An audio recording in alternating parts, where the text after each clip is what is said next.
Here we have a build I titled The Evening Colors, and it's two hot air balloons over a sunset on the sea next to a very fancy house or hotel up perched on the cliffs.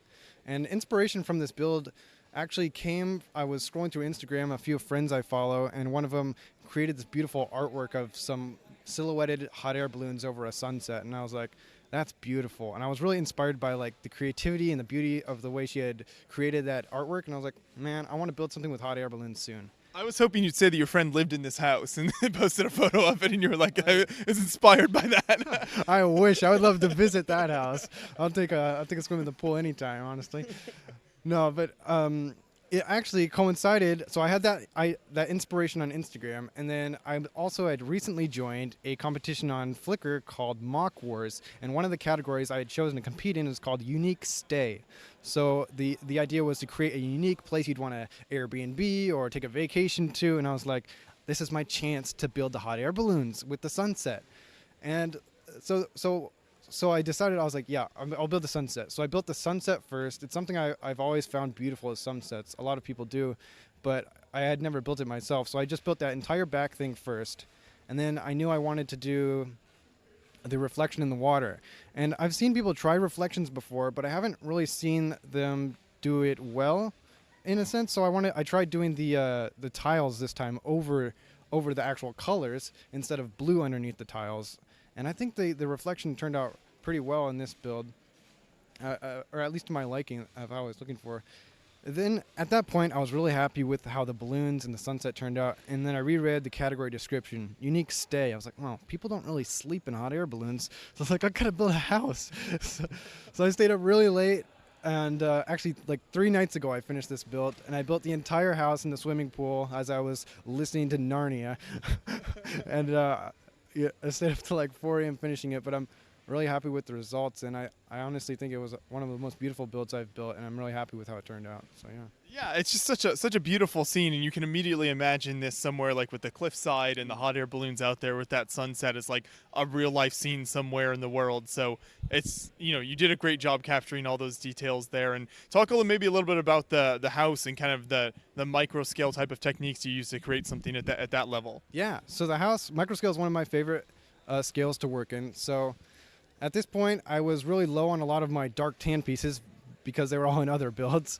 So I was left with a lot of small parts, which is actually perfect for micro scale. So I have a lot of the dark tan jumpers in there, and I knew I wanted to go with a more modern style house. So I was like, it's going to need a lot of offsets, and then I want those clear windows. So because people living in this house are going to want to look out over the beautiful sunset, over the cliffs that they've perched their house on.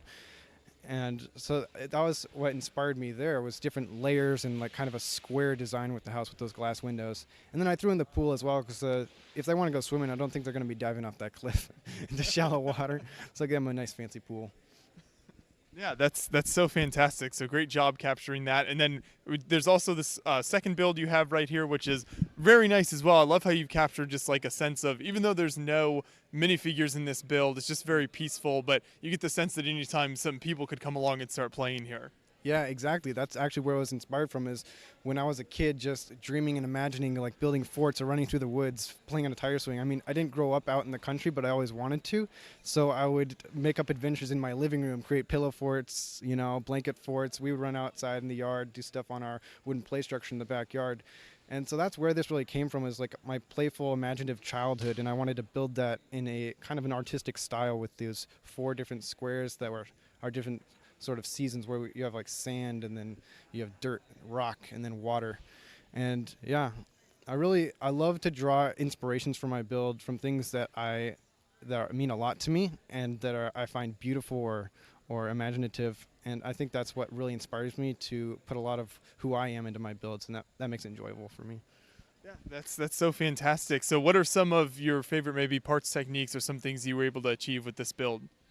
Yeah, the water is one of the ones that is my favorite parts, because it uses those 1x2x5 bricks in translucent light blue, I think. I haven't seen water used like this, because usually people would lay it flat and to get a big expanse, but I wanted to use the long way of this so it would show depth. Like, you don't usually see a cutaway of water in this sense. And Another thing I discovered is that you can shove little plant pieces on the inside of them when they're used upside down. So you can see some vines even under the water there. And I threw some studs or round tiles in there to simulate bubbles. And so I'm really proud of that technique. And if you shine a little light under it, it brings the water just sparkles, which I wasn't able to include a light in this build, but maybe in the future for display purposes, I'll add that. Also, the trees are something I was really glad to stumble upon. I got a bunch of those pieces. It's a 1x2 slope, and you can stack them all up. It's like a plate slope, so you can stack them all up in a circular pattern, and it kind of gives that minimalistic tree look.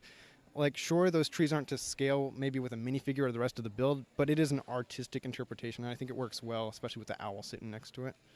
Yeah, it's a wonderful little scene, so thank you. Yes, thank you.